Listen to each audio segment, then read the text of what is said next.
काम करते रहते हैं डेली बेसिस में, पता नहीं चलता है। आसान था इस शो का शायद लॉकडाउन के फेज़ में। और लाइफ में पहली बार ऐसा कैरेक्टर प्ले करेंगे उतना हम उसमें ऐड ऑन कर पाते हैं। Okay, so firstly guys, big congratulations for 1000 episode complete हो गए।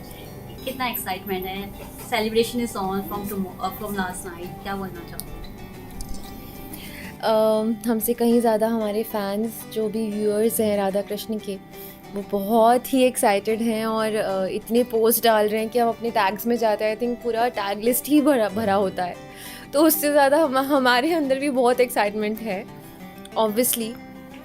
एंड 1000 एपिसोड तक हमने इतना समय कैसे निकाल लिया और कैसे समझ में नहीं आता, in a positive way I am talking about, कि इतने एक रूटीन सेटअप करना राधा कृष्ण, मतलब हम जब से शूट कर रहे हैं डे 1 से बहुत डिफ़िकल्टीज़ भी थी एंड उससे कहीं ज़्यादा हम बहुत प्राउड हैं और बहुत अच्छा फील हो रहा है, आई थिंक सो।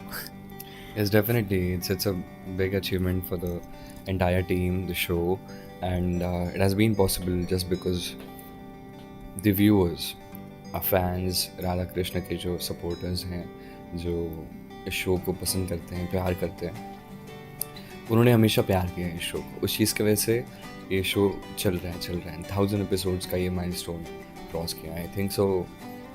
हमें इतना नहीं पता चलता क्योंकि हम हमेशा उमरगांव में काम करते रहते हैं डेली बेसिस में, पता नहीं चलता है कर रहे हैं। जब हम मुंबई आते हैं तो ऐसा लगता है अरे थोड़ा अलग लग रहा है।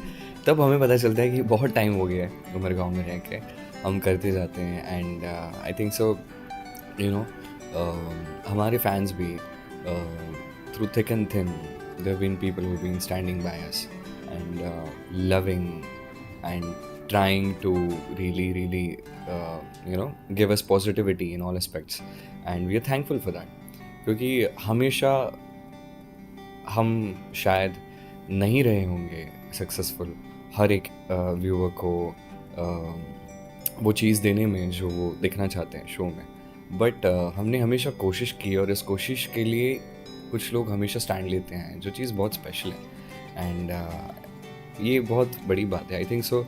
हमसे ज़्यादा जो हमारे आसपास लोग हैं, जो टीम ने काम किया है, लाइक बहुत आसान था इस शो का शायद लॉकडाउन के फेज़ में।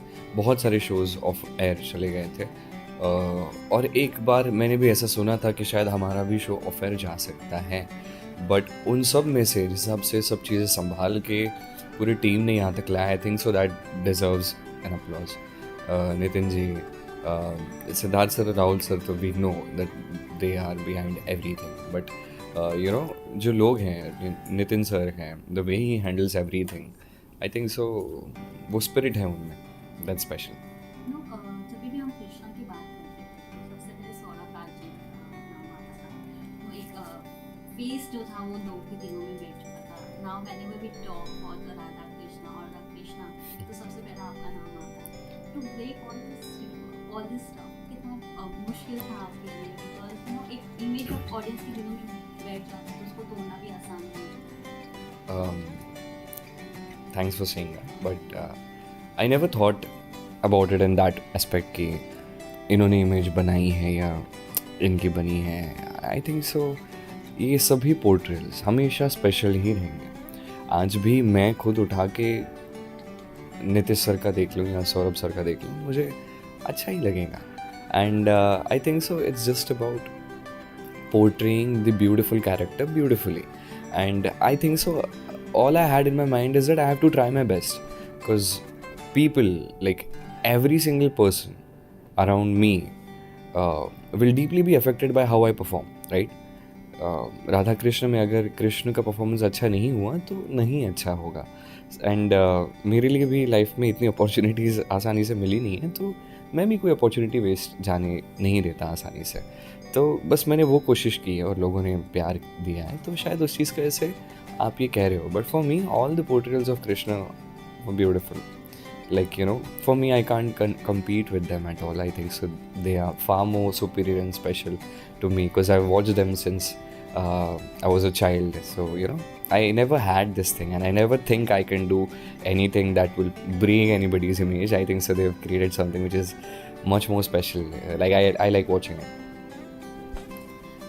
मैं आपसे जानना चाहूँगी ये 1000 एपिसोड पूरा करने के बाद आपने कई सारे अलग अलग भूमिका भी निभाई, अलग अलग कैरेक्टर्स भी बताया है ये शो के दौरान, कौन सा फेवरेट है और कौन सा चैलेंजिंग था?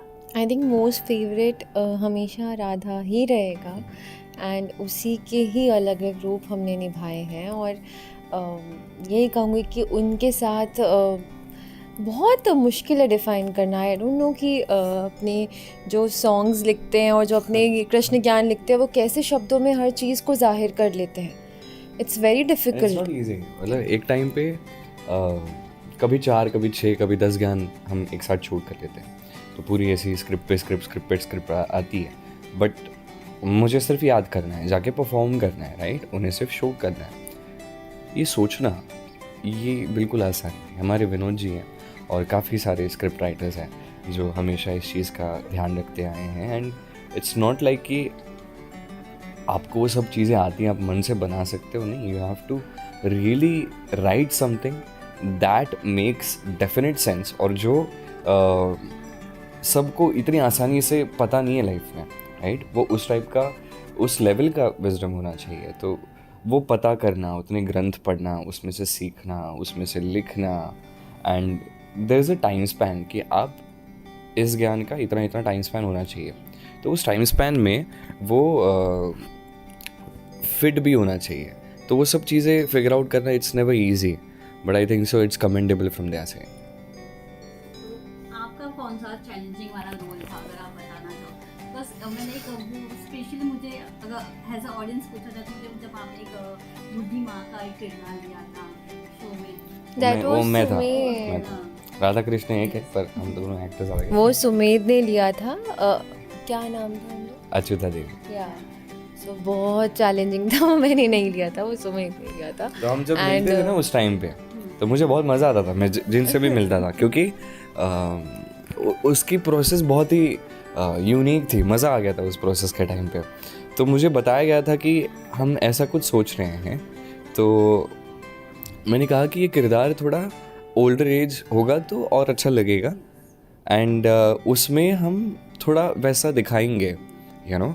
एंड जिस हिसाब से वो प्ले आउट हुआ, मैं सबसे जब मिलता था ना तो मुझे अलग ही फीलिंग आती थी सबसे। मैं उस टाइम में मैं चल के आता था, सब मुझे ऐसे देखते थे, मैं आराम से चल के आ रहा हूँ, और मैं पूरा चलता था ना तो मेरा पूरा शरीर ऐसे आगे पीछे लेफ्ट राइट पूरा घूमता था। तो सब मुझे देखते थे ऐसे, जब लड़के भी बना हूँ तो। लेकिन आपकी बात की जाए तो कौन सा आपको अच्छा मज़ेदार लगा, भार्गवी या राधा या वल्लभ? टू बी वेरी या ऑनेस्ट, मुझे लगता है मेरा फेवरेट जो इसने प्ले किया अब तक, जिसमें मुझे लगता है कि उसके परफॉर्मेंस में सबसे ज़्यादा ग्रोथ मुझे वहाँ पे दिखी है,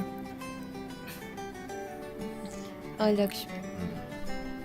सो हाँ, वो तो बहुत चैलेंजिंग था मेरे लिए, but all the credit goes to Madan sir, हमारे डायरेक्टर हैं। उन्होंने उतना कंफर्ट जोन क्रिएट किया सेट पे कि मैं और लाइफ में पहली बार ऐसा कैरेक्टर प्ले करना कि नेगेटिव भी नहीं बोल सकते। I don't know what exactly the word is for that particular character I played, but that was very challenging for me, and for the first time to play a particular role which is so, what we could say, difficult.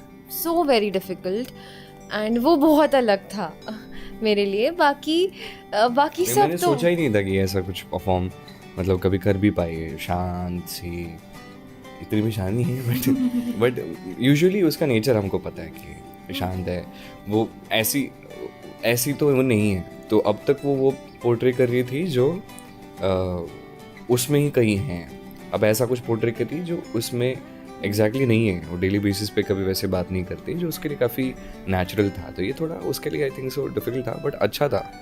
Exactly बहुत difficult, मेरे लिए बहुत difficult था, क्योंकि दो तरह के characters होते हैं। एक है जो हमें देख के कि हम वैसे हैं वो हम पोर्ट्रे करते हैं, एक है कि जिसे हमें एक्ट करना है जो कि हम नहीं हैं।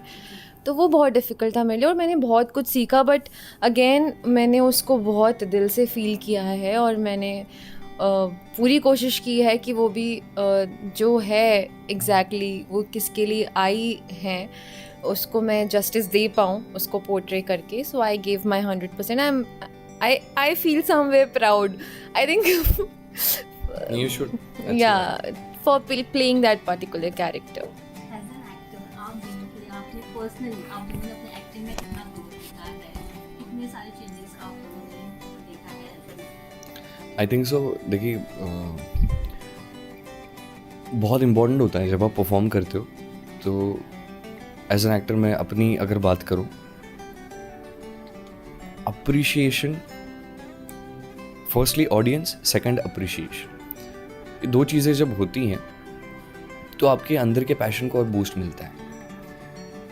वो जैसे जैसे और टाइम के साथ पैशन को आपको फीड करना पड़ता है. You have to protect your passion. जब पैशन कम होने लगता है तो आपके परफॉर्मेंस में दिखने लगता है. And it has to do with a lot of things as a human being भी. हर एक में जब डेली बेसिस पे आप एक काम करते हो तो शायद 10 साल बाद 15 साल बाद वो पैशन मैंने अपने आसपास ज़्यादा देखा नहीं है जो, और कुछ लोगों में देखा भी है जो 27-28 साल से इंडस्ट्री में काम करें, पर आज भी जब परफॉर्म करते हैं तो उस जोन में जाके, उस डेप्थ में जाके परफॉर्म करते हैं. स्पेशली हमारे ऋषि भृगु जो अभी show, Very amazing. Amazing actor. And her shot से पहले जिस हिसाब से वो घुसते हैं सीन में, जितेन लालवानी नाम है उनका, तो वो जिस हिसाब से परफॉर्म करते हैं और जिस हिसाब से आज भी उनका पैशन है, आई सैल्यूट देम. वो चीज़ बहुत ज़रूरी है. I think so as an actor हम जितना रोज़ करते हैं सीख ही रहे हैं. और मुझे लगता है मेरी लाइफ में ग्रोथ तब हुई जब मुझे अलग अलग किरदार मिले. हमने बहुत बीच में ट्राई किया कि अलग अलग ट्रेडिशंस, अलग अलग लैंग्वेजेस और एक्सेंट से हम अलग अलग किरदार बनाएं. जो कृष्ण अलग अलग रूप में आते हैं और सबके साथ लीलाएं करते हैं. तो और हमने हमेशा इसको ऐसे बनाने की कोशिश की कि आज के रेट में देख के ऐसे लगे कि ये तो हो सकता है. there's this minute डिफरेंस जो बहुत सारी जगहों पे होता है. और हमारे शो में शायद वो creative liberty which was a very crucial point, but उन्होंने वो डिसीजन लिया कि हम उसको रेलेवेंट बनाएंगे. बात करना, एनैक्टमेंट, एवरीथिंग.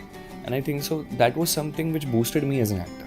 अलग किरदार, अलग अलग एक्सेंट, तो वो चीज़ बहुत हेल्प की मुझे.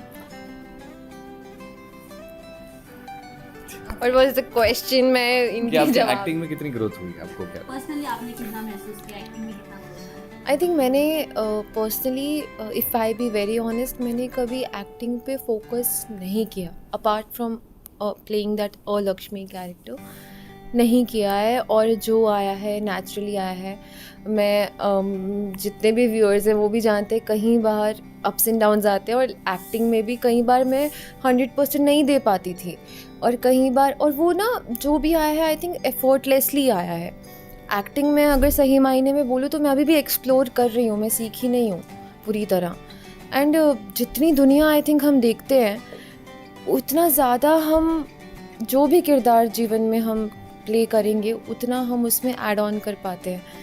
तो मैं नहीं कहूँगी कि मुझे एक्टिंग की ज़्यादा नॉलेज है. आज भी इतने साल 4 साल बाद भी मैं पोर्ट्रे करने के बाद, सही कही आपने कि जितना हम दुनिया में लोगों को ऑब्जर्व करते हैं Yeah. उतना हेल्प होता है. तो वो बहुत हद तक हमें हेल्प करते हैं. और that is what being an artist, that's what about life. What ever you observe, whether it be people around, whether it be anything, any particular characters or whatever, हम आई थिंक जीवन में भी हम एक अलग ही अपना ही किरदार प्ले कर रहे हैं, और फिर अलग से हमें ऐसे किरदार दिए जाते हैं जो कि हम दोनों बहुत ब्लेस्ड हैं, राधा कृष्ण हमें मिला. तो मैं फिर कहूँगी कि एक्टिंग को मुझे लगता है मैं जीवन भर सीखती रहूँगी, और जितना होगा उसमें ऐड ऑन होगा. हम कभी पूरी तरह एक चीज़ को आई डोंट थिंक सो कि कभी सीख पाते हैं. कभी परफेक्शन लाना इट्स वेरी डिफिकल्ट मुझे याद टास्क. है एक छोटी सी चीज़, मैं अशोका कर रहा था तब ओम जी थे वहाँ पे. वो ओम जी वहाँ पे एसोसिएट डायरेक्टर थे. कभी 3rd यूनिट भी वो शूट करते थे. Very passionate about acting. तो उन्होंने मुझे एक बार एक चीज़ बताई थी. उनके घर में कुछ तो बहुत बड़ी प्रॉब्लम हुई थी एक टाइम पे. शायद कोई someone passed away or something like that. So he was crying in his room and वो मुझे कह रहे हैं कि मुझे उस टाइम पे खुद को देखना था कि मैं कैसे दिखता हूँ। तो वो मिरर के सामने गए और वो देख रहे हैं खुद को रोते हुए कि मैं रोते हुए ऐसा दिखता हूँ, तो आगे जाके जब मुझे मेरा रोने का सीन आएगा तो मुझे ऐसा कुछ करना है। बोला वाह यार, मतलब मैं समझता हूँ उस दुख में भी एक्टिंग के लिए पैशन बिल्कुल भी गया नहीं। I think so that was something. सी अशोका को ख़त्म हुए बहुत साल हो गए, बट ये चीज़ अब तक छोटी सी मुझे याद है। ये पैशन मुझे लगता है कि यही है जो बनाता है इंसान को किसी भी आर्ट फॉर्म में।